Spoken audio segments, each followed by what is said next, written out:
Hi folks, and in this video what we're going to do is create our own custom tile maps that we can have for our player to move around the world. And we're then going to make sure collision layers are working for the player. So with this we're going to go into our sprites folder, we're going to create a brand new folder and we're going to call this terrain sprites or terrain sprites will do, or tile map would make a lot more sense. Right, we're then going to drag and drop our custom tile map in here. So I've created a very basic one with just, different default materials on. We're going to right click and apply the texture 2D settings on this one. And then we're going to right click on this again and create tile set like so. Now, there is something we're eventually going to have to do with this tile set, but I'll show you that in a bit. So to start off with, you'll notice that these are all 32 by 32 tiles. We have one for grass, one for sand, one for water, one for mud, and one for stone, and then a blank one. So what we're going to want to do is first of all determine which materials our players can work on, walk around the world on, and what they cannot. So in my current game, water is going to be unwalkable. So I'm adding a collision box to it. You do that by literally clicking up here. If you ever want to see which colliding tiles are which, you can just press this button here as well. And the other one is going to be this mountainous texture here, this stone. So the idea is the player won't be able to move over these tiles here, but the rest they should have free reign of. I'm then going to just save this up. And then what we're going to do is create a map. So I'm going to right click here and create a tile map like so. And I'm going to call this test level map like so. It's going to open this up. And now we've got the test level map set up. Now, what you notice is this tile map's automatically been associated to it, which is quite a useful thing at this moment in time. If you want to use other tile maps though, and you haven't clicked on that one already, you could click here and add these onto them. So you could perhaps have a deco layer or a layer for like objects which are in the camera facing, which aren't in the actual player face. Who knows? Go wild. What we're then going to do is we're just going to create a little world with this. So I'm going to make this 32 by 32 different tiles, and each tile is 32 by 32 square. Next up is the separation per tile on the Z layer. So this is going to be the thing which determines what object is going to be effectively collidable. With this, I'm going to just set this up to be 32 as well. And I'm going to add 2 layers on here. This is going to be my collision layer, so I'll write that on here, and I'll call this the base layer on layer 1. Like so.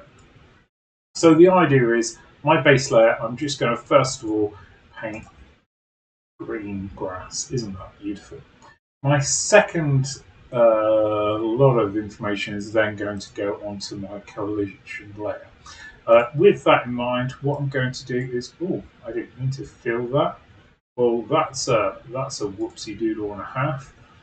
Let's just step back that a couple of times. No, not letting me do that. Control Z. There you go. Thank goodness for that. Right, what we're going to do is we're going to just draw a little border around the world, and this is going to be our world's mountains, like so. What we'll do is, make it so it's not completely uniform. It's all on the collision layer, so the idea is the player shouldn't be able to get past this layer. And then we'll add some water in as well. We'll have a main stream running through the world, just like so. Beautiful. Just like, everyone's always desired their dream world to look like. Okay, so now we've got our base layers of collision and collidable materials set up. What we're going to do is just go down to the base layer again, and we're going to add a little bit of, variety to this. So maybe we'll have a bit of beach going across here. Um, there is also an interesting point. I've now created a level that you can't walk across, which probably isn't the best way of doing it. So what we're going to do is at this point in the river, that's going to be our muddy estuary bit that you can actually walk over. Just finish off the map here. And what we're going to do is we're going to go onto our collision layer and we're just going to remove the tiles just here for collidable water. Now, what we'll do is we'll go onto the base layer and we'll add these tiles in. So because this is now working at the base layer, you should be able to walk over these points. We'll just create like a little mud path leading to a location. Maybe that's where the player will start. This is then where the player needs to interact with an object. And we'll then create an object over here that they have to go to eventually. There you go. That's quite a nice little setup for a little fantasy world, I think. One thing. Anyway, so now we've got this nice little world setup. I'll just save this out. I can then drag and drop this level into the world. And of course, the first thing you'll notice is it plops down in the wrong direction for us. So we're just going to have to rotate this by 90 degrees. As so, you'll also notice that there's a lot of Z5 there. That's because we've set that up to be very low to the ground. Right, if I then put this into here, it's on this lovely collisionable object still, and I'll just move my player start location just here. Now, it's great seeing it from this view because you can see which objects are collisionable and which aren't. So now the moment of truth, we're going to test this, we're going to walk our character up, and you'll notice how they're colliding with the collisionable layers. There are some slight panicky bugs which can happen, i.e. you can hit collision within an object which might cause some sort of issue with that character and then pop them forward. So my advice there would be go to the player character, just load up that player character's details and then go to the character movement component, just like so. And what you're going to want is planar movement, and just constrain it to plane, and then constrain it to say 32, because we said that all the constraints were 32 by 32 there.